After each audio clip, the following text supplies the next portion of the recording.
राजस्थान विधानसभा का बजट सत्र प्रश्नकाल में जनहित के मुद्दों की गूंज रहेगी। बेहद महत्वपूर्ण जानकारी आप तक पहुंचा रहे हैं। कल का दिन भी बेहद खास रहा, परसों का दिन भी हमने आपको दिखाया था, क्योंकि अब जब गतिरोध खत्म हो चुका है तो छिटपुट बहस जो होती है उसके अलावा भी ऐसे मुद्दे जिस पर सार्थक बहस होने की जरूरत महसूस होती है। प्रश्नकाल में जनहित के मुद्दों की गूंज रहेगी तो बजट सत्र प्रश्नकाल के साथ विधानसभा की कार्यवाही रहेगी। उच्च शिक्षा, उद्योग, जन स्वास्थ्य, अभियांत्रिकी विभाग, जल संसाधन, जनजातीय क्षेत्रीय विकास विभाग, ऊर्जा, राजस्व, नगरीय विकास विभाग से संबंधित सवाल जवाब होंगे। ध्यानाकर्षण प्रस्ताव भी होंगे। और कौन कौन ध्यानाकर्षित करेगा आज और कौन से महत्वपूर्ण मुद्दे रहेंगे, किस तरह से आज भी अनुदान मांगों पर चर्चा होगी, ये हम जानने की कोशिश करेंगे। हमारे senior special correspondent Vinod Singh Chauhan हमारे साथ जुड़ चुके हैं विधानसभा से।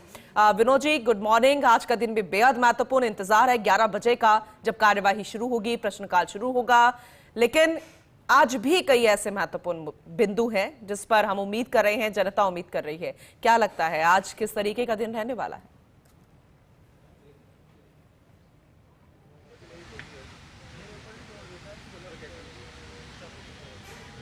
जी बिल्कुल पूनम जी, गुड मॉर्निंग। पहले तो आपको, और बड़ी बात यह है कि जिस तरीके से कल प्रश्नकाल की शुरुआत हुई और प्रश्नकाल के दौरान प्रदेश की जनता के मुद्दे गूंजे, जनहित के मुद्दे गूंजे और बेहतर तरीके से प्रश्नकाल चला।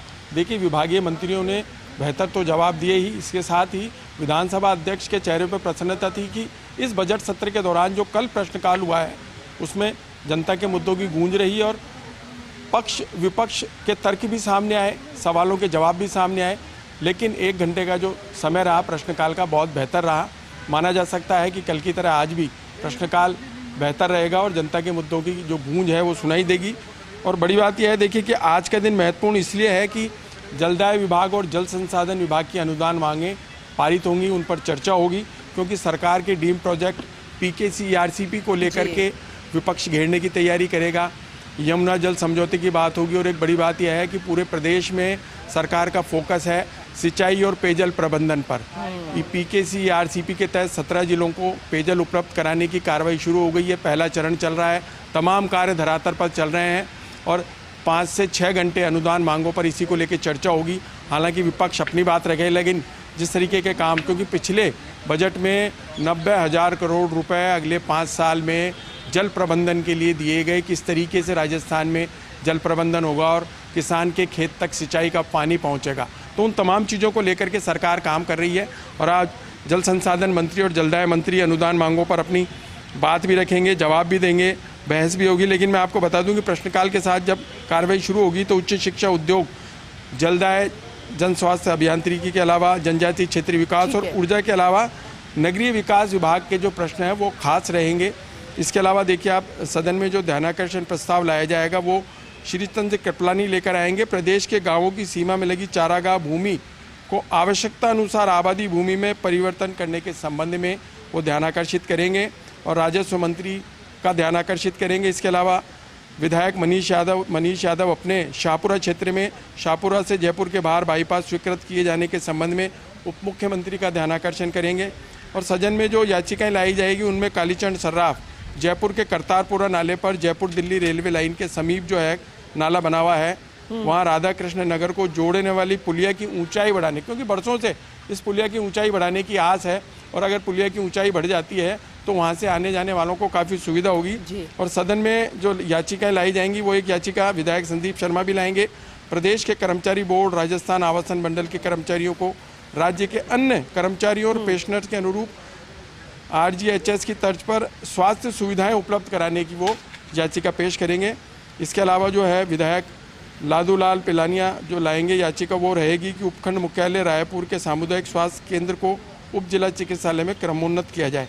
तमाम चीज़ें सामने रहेंगी और सबसे बड़ी बात यह रहेगी, देखिए, जलदाय विभाग और जल संसाधन विभाग की अनुदान मांगे जो हैं वो पारित होंगी, उन पर चर्चा होगी।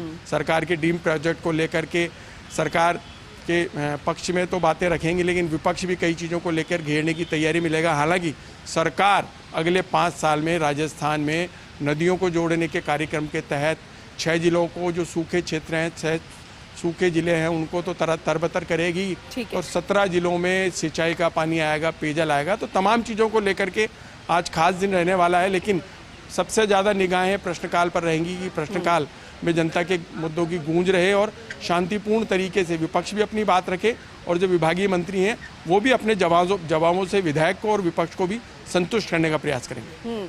हम ये उम्मीद करेंगे, लेकिन कहते हैं कि ज्यादा जब उम्मीद हो जाती है तो थोड़ा सा डर भी सताने लगता है और खासकर जनता अब डरी हुई है कि फिर से कहीं कोई ऐसा मुद्दा ना छिड़ जाए कि गतिरोध बढ़ जाए और फिर प्रश्नकाल निकले तो जब शून्यकाल की नौबत आए तो फिर वो स्थिति बने जो कुछ दिनों पहले हमें देखने को मिली थी। तो ऐसे में सामंजस्य तो नजर आ रहा है सदन में, विपक्ष और पक्ष जो कि अपनी मजबूती के साथ सवाल भी उठा रहे हैं तो सत्ता पक्ष मजबूती के साथ जवाब भी दे रहा है।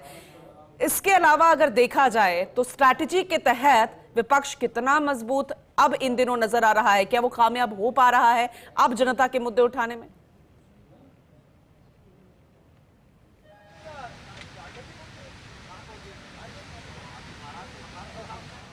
बिल्कुल, देखिए जब गतिरोध थमा उसके बाद 3 दिन से विधानसभा में हालांकि कुछ बातों को लेकर के विपक्ष विमुख हो रहा है, लेकिन वो बात नहीं दिखाई दे रही है। विधानसभा अध्यक्ष भी लगातार हिदायत दे रहे हैं। कल भी प्रश्नकाल बेहतर रहा, लेकिन उसके तुरंत बाद 0 आवर शुरू होते ही विधानसभा अध्यक्ष ने कहा कि सभी अपनी मर्यादा में रहें, गरिमा में रहें, शब्दों का सही प्रयोग करें, चाहे वो सत्ता पक्ष के हों चाहे विपक्ष के हों। जब आसन पैरों पर होगा तो कोई खड़ा नहीं रहेगा। अगर कोई मंत्री बोल रहा है तो दूसरा बीच में नहीं बोलेगा। अगर कोई मंत्री जवाब दे रहा है तो सदन में इधर उधर कोई नहीं घूमेगा। तमाम चीज़ों को लेकर के विधानसभा अध्यक्ष भी लगातार समझाइश कर रहे हैं, कह रहे हैं कि ये विधानसभा राजस्थान की विधानसभा की नज़ीर पूरे देश में है, तो वही माहौल बनाए रखें। क्योंकि अब जो गतिरोध थमने के बाद 3 दिन से स्थिति बनी है वो लगातार जारी रहेगी, तो निश्चित तौर पर जनता के मुद्दों की गूंज तो सुनाई देगी, विपक्ष की बातें भी सुनी जाएंगी, विपक्ष अपनी बात रखेगा, तार्किक बात होगी, किसी प्रकार का कोई तनाव सामने नहीं आएगा। लेकिन देखने वाली बात यह रहेगी, आपने बिल्कुल सही कहा है कि क्या जनता के मुद्दों की गूंज के बीच विपक्ष अपनी बात रखेगा और सत्ता पक्ष ठीक है। आपसे यानी कि थोड़े ही मिनट के बाद, आधे घंटे से 35 या 40 मिनट के बाद कार्यवाही शुरू होगी। हम उम्मीद कर रहे हैं कि जो जनता भी उम्मीद कर रही है वही तस्वीरें आज कार्यवाही के दौरान हम सबको देखने को मिलेगी। बहुत शुक्रिया विनोद जी, डिटेल में इस जानकारी के लिए। आगे भी आपका रुख करेंगे।